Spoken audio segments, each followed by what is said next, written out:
अस्सलाम वालेकुम। कैसे हैं आप सब? उम्मीद है कि आप सब खैरियत से होंगे।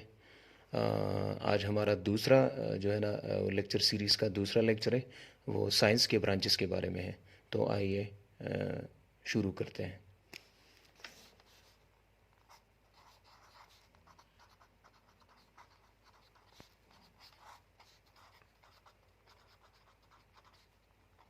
Branches of science. So there are three main branches of science. कितने ब्रांचेस हैं? तीन मेन ब्रांचेस हैं। इस तरह तो साइंस के बहुत ज़्यादा ब्रांचेज हैं, लेकिन एसएससी या एचएस हायर सेकेंडरी स्कूल या सेकेंडरी स्कूल इस लेवल पे जो है ना, वो साइंस के तीन ब्रांचेज जो है ना वो हमें पढ़ाए जाते हैं। तो साइंस के तीन मेन ब्रांचेस कौन कौन से हैं? तो उसमें पहले जो है ना बायोलॉजी,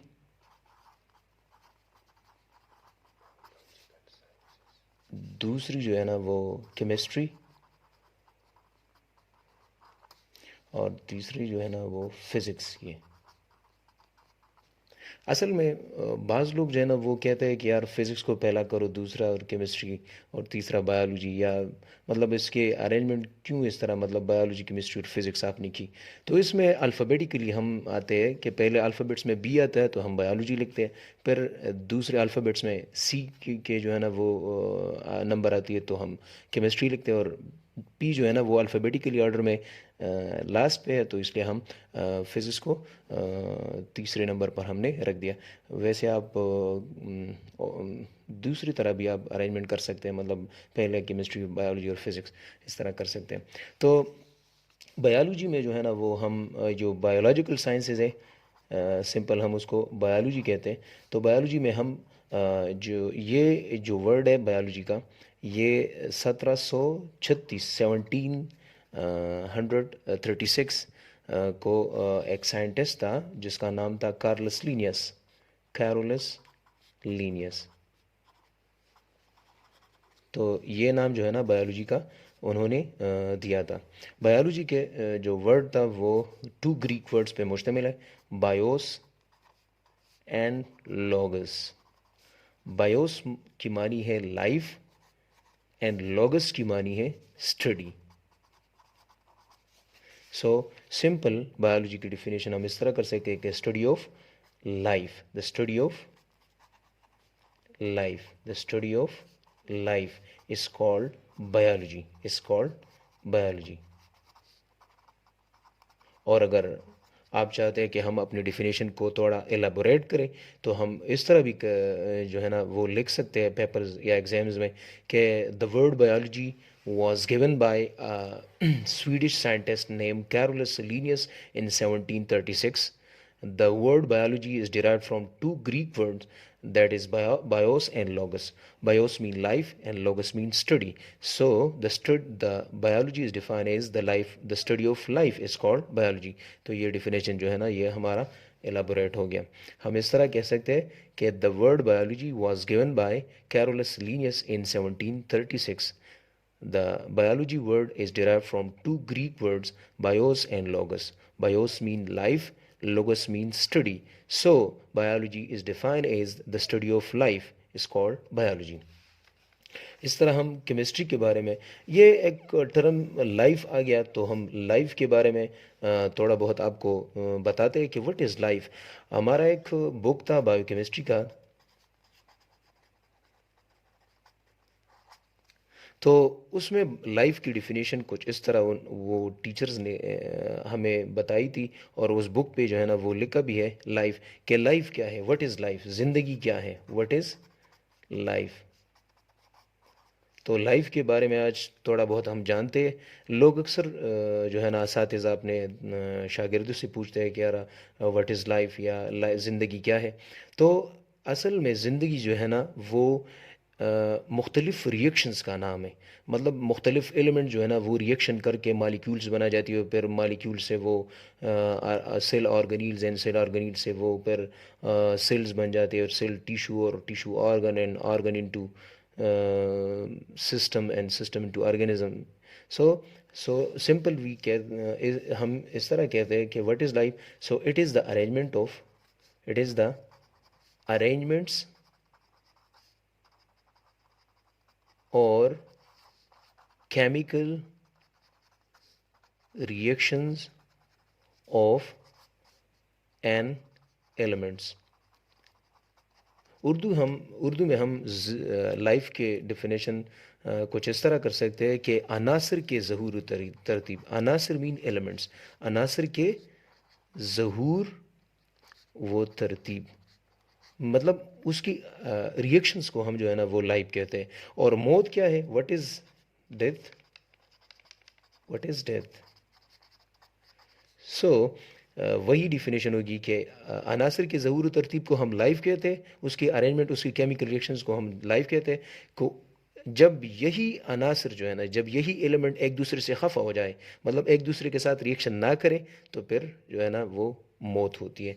तो हम उर्दू में इस तरह कहते हैं कि इन ही अज्जा क्या, इन ही अज्जा का, या हम इस तरह लिख सकते हैं इन ही अज्जा का परेशान होना,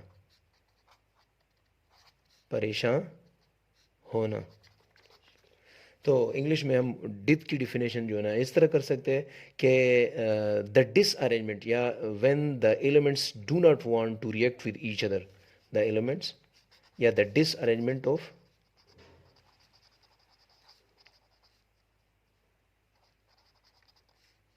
disarrangement are the elements do not want to react।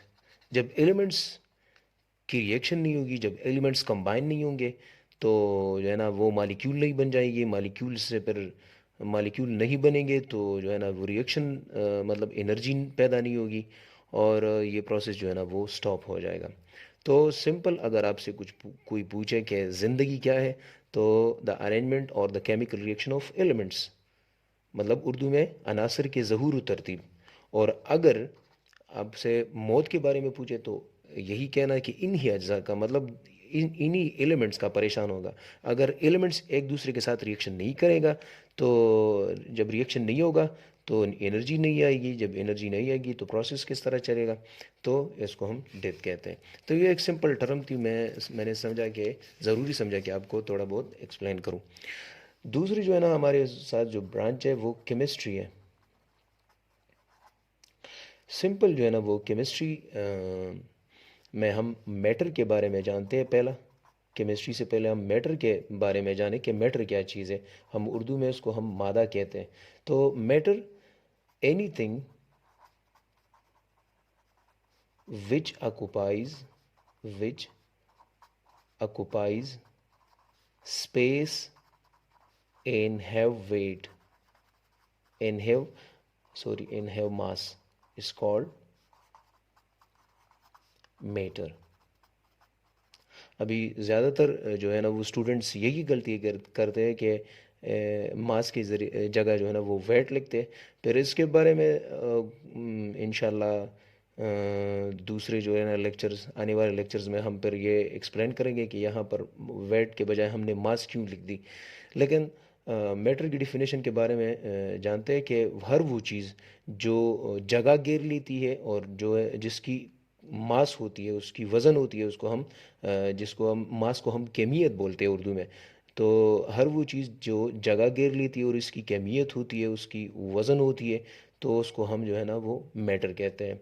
अभी स्पेस इसमें एक टर्म है और दूसरा जो है ना वो मास है। तो स्पेस का डिफिनेशन हम थोड़ा बहुत जानते हैं कि स्पेस क्या चीज़ है। तो द एरिया और volume occupied by, volume occupied by an object। Space वो एरिया या वो हुजम जो एक ऑब्जेक्ट जो है ना वो ऑक्यूपाई करते हैं, उसको हम स्पेस कहते हैं। और मास जो है ना इसकी डिफिनेशन कुछ इस तरह करते हैं कि the quantity of matter, the quantity of matter in a body, एक बॉडी में कितनी मैटर है उसकी मकदार को हम मास कहते हैं। मतलब एक ब्लॉक है, वो जो है ना वो पार्टिकल्स से तो बनी है ना, तो उस पार्टिकल्स के मास को कलेक्टिवली हम कहते हैं उसके इस उस जितनी मतलब इस ब्लॉक में जितनी भी मकदार में मैटर है उसको हम मास कहते हैं.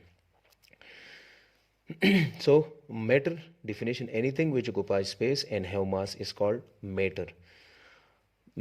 इसमें दो टर्म्स आ गए, स्पेस द एरिया और the volume occupied by an object, and the second term जो है ना वो मास है, the quantity of matter in a body is called मास. तो केमिस्ट्री के बारे में अभी मतलब डिफिनेशन की तरफ जाते हैं कि मैटर, केमिस्ट्री असल में मैटर की स्टडी को कहते हैं. और मैटर की स्टडी में क्या चीज़, CSPC. अगर ये जो है ना आप मतलब केमिस्ट्री की, इसके बाद आपको केमिस्ट्री की डिफिनेशन जो है ना वो फिंगर टिप्स पे जो है ना वो आएगी. मैटर उसकी सी मतलब कंपोजिशन, मतलब मैटर, जो मैटर हम स्टडी करते हैं उसकी साख्त क्या चीज़ है, ये किस चीज़ से बनी हुई है, उसके स्ट्रक्चर को हम स्टडी कर रहे हैं केमिस्ट्री में. और इसके प्रॉपर्टीज़, तो प्रॉपर्टीज़ जो है ना वो केमिकल भी होती है, फिजिकल भी होती है. तो दोनों प्रॉपर्टीज़, केमिकल एंड फिजिकल. और जो है ना ये chemical reactions.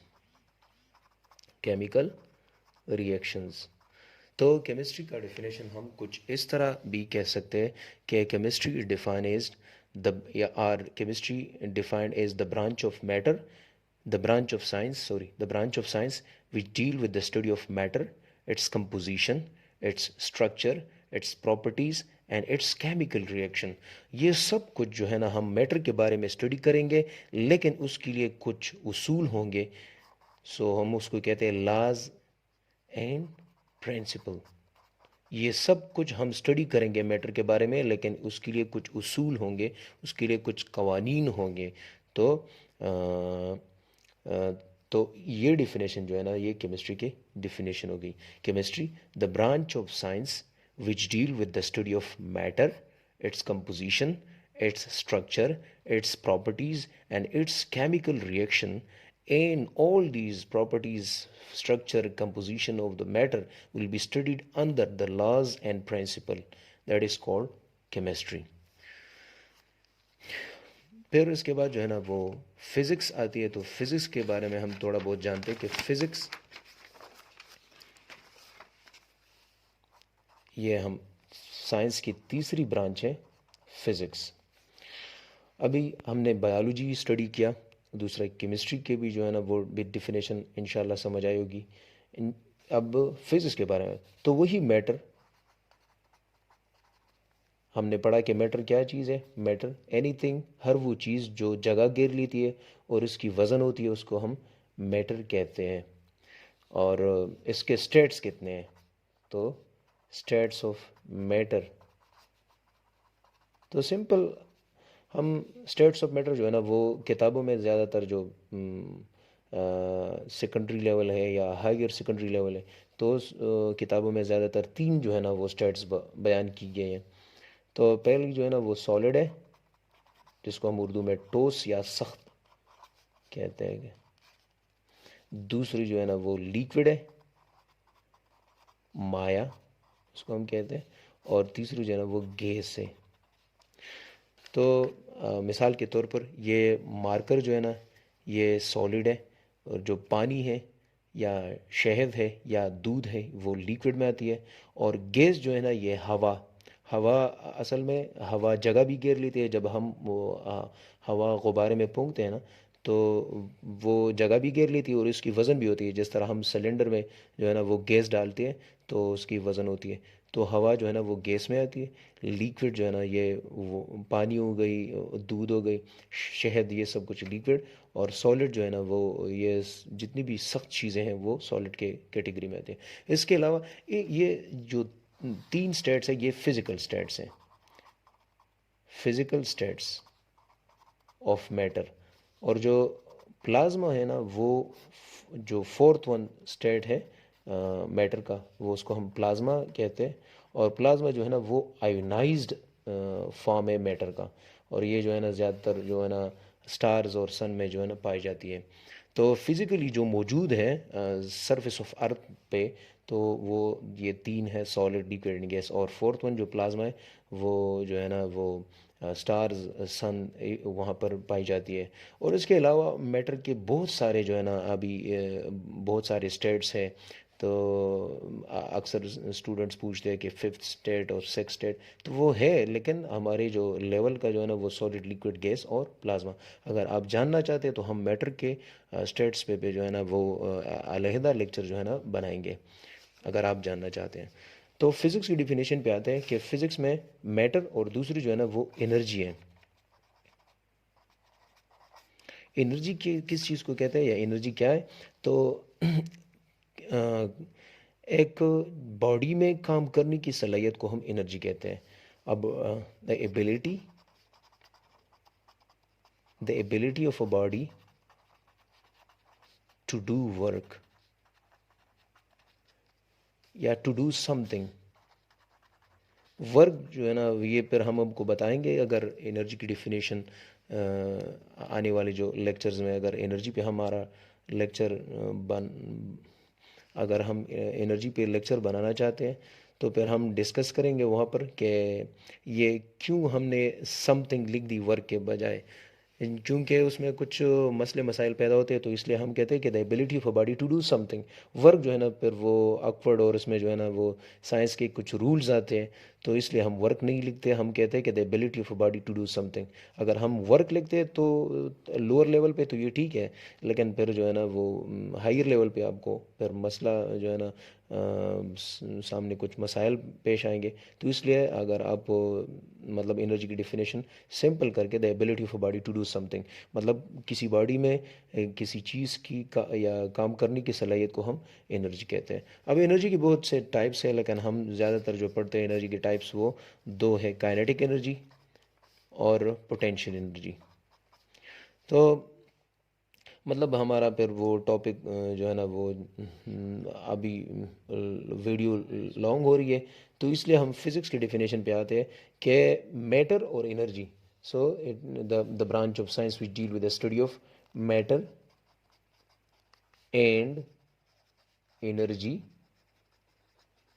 Matter and energy and their mutual relationship, and their mutual relationship, बाहमी ताल्लुक, मतलब रिलेशनशिप।